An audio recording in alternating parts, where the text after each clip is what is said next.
तो देखते हैं सबसे पहला एजेंसीज क्या है। WHO है सबसे पहला, ठीक है। और इसका फुल फॉर्म की बात करें तो वर्ल्ड हेल्थ ऑर्गेनाइजेशन इसे कहते हैं। इसको हिंदी में विश्व स्वास्थ्य संगठन कहेंगे। इसका मुख्य काम है पूरे दुनिया के अंदर, पूरे वर्ल्ड के अंदर जो भी स्वास्थ्य से रिलेटेड जो भी स्कीम्स चलाई जा रही हैं उनमें फाइनेंशियल सपोर्ट करना किसी भी देश को, और किसी भी जो डिजीज़ है जो कि उसके लिए जागरूकता अवेयरनेस लाना।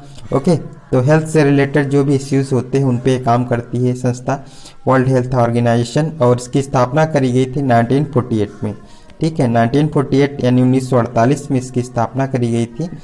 और ये क्या है, यूनाइटेड नेशन ऑर्गेनाइजेशन यानी संयुक्त राष्ट्र संघ की एक संस्था है, ठीक है। तो नेक्स्ट हम बात करेंगे यूनिसेफ की। ओके, यूनिसेफ है हमारा, और इसका फुल फॉर्म है क्या, इसका फुल फॉर्म है United Nations International Children's Emergency Fund. Okay, United Nations International Children's Emergency Fund, ठीक है। इसकी स्थापना हुई थी 1946 यानी कि 1946 में। ओके, और 1946 में इसकी स्थापना हुई थी, और ये इसका काम है पूरे वर्ल्ड के अंदर जो बच्चे हैं उनके लिए जो स्कीम्स योजनाएं चलाई जा रही हैं उनको कार्यान्वयन करने में सहायता प्रदान करना और फाइनेंशियल सपोर्ट देना, ठीक है। और नेक्स्ट हमारा है UNDP, ठीक है। इसका फुल फॉर्म है यूनाइटेड नेशंस डेवलपमेंट प्रोग्राम, ठीक है, संयुक्त राष्ट्र विकास कार्यक्रम। इसकी स्थापना करी गई थी 1966 में। और नेक्स्ट एजेंसीज पे हम चलेंगे।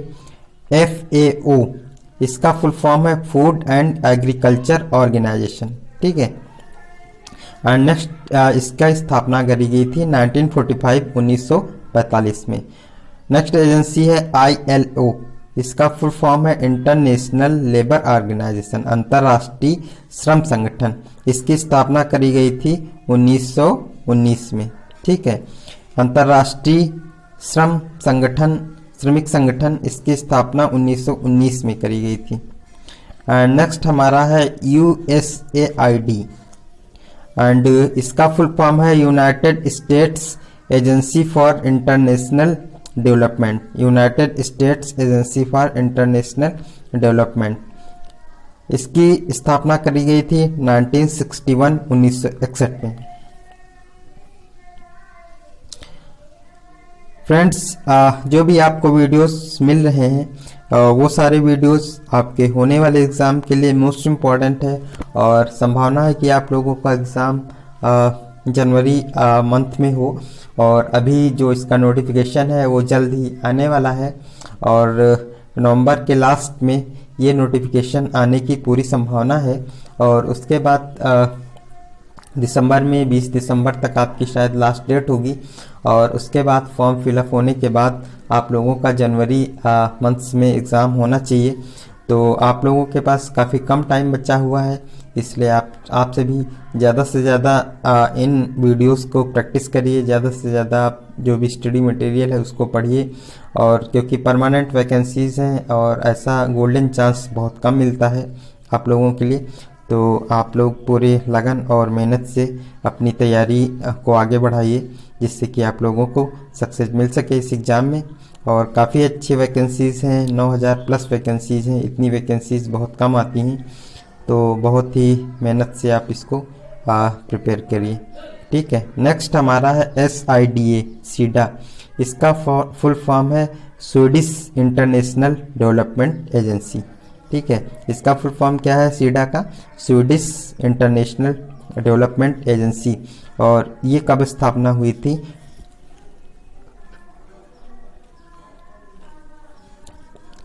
1979 में सीडा की स्थापना हुई थी।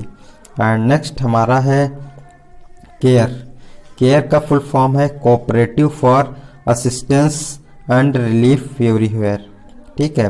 केयर का फुल फॉर्म है cooperative for assistance and relief everywhere, okay. And इसकी स्थापना हुई थी 1945 में। 1945 में इसकी स्थापना हुई थी केयर की। नेक्स्ट हमारा है संस्था, नेक्स्ट हमारी संस्था है international red cross society. International red cross society अंतर्राष्ट्रीय रेड क्रॉस संगठन, और इसकी स्थापना हुई थी 1919 में। और इसकी स्थापना किसने करी थी?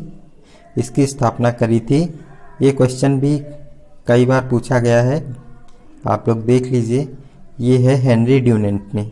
ठीक है, हेनरी ड्यूनेंट ने क्या किया था, रेड क्रॉस सोसाइटी की स्थापना करी थी।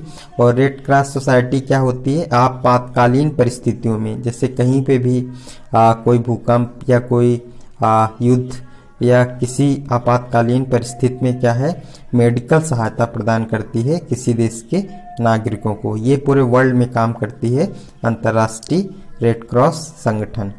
ओके, तो ये हो गया आपका। नेक्स्ट हमारा है the Colombo plan. The Colombo plan, इसकी स्थापना कब करी गई थी? 1950 में, 1950 में। ओके फ्रेंड्स, तो आप लोग जो भी ये संगठन है इम्पोर्टेंट, इनकी स्थापना का वर्ष भी याद रखिए। और इसका जो फुल फॉर्म है, मोस्ट इम्पॉर्टेंट है इसका फुल फॉर्म। इसके जो फुल फॉर्म है उनको जरूर याद रखिए, क्योंकि फुल फॉर्म क्या होता है अक्सर एग्जाम में पूछ लिए जाते हैं, तो इनको आप जरूर याद रखिए। ओके फ्रेंड्स, तो ऐसे ही आपको जो इम्पोर्टेंट टॉपिक्स पे वीडियोज़ हैं मिलते रहेंगे।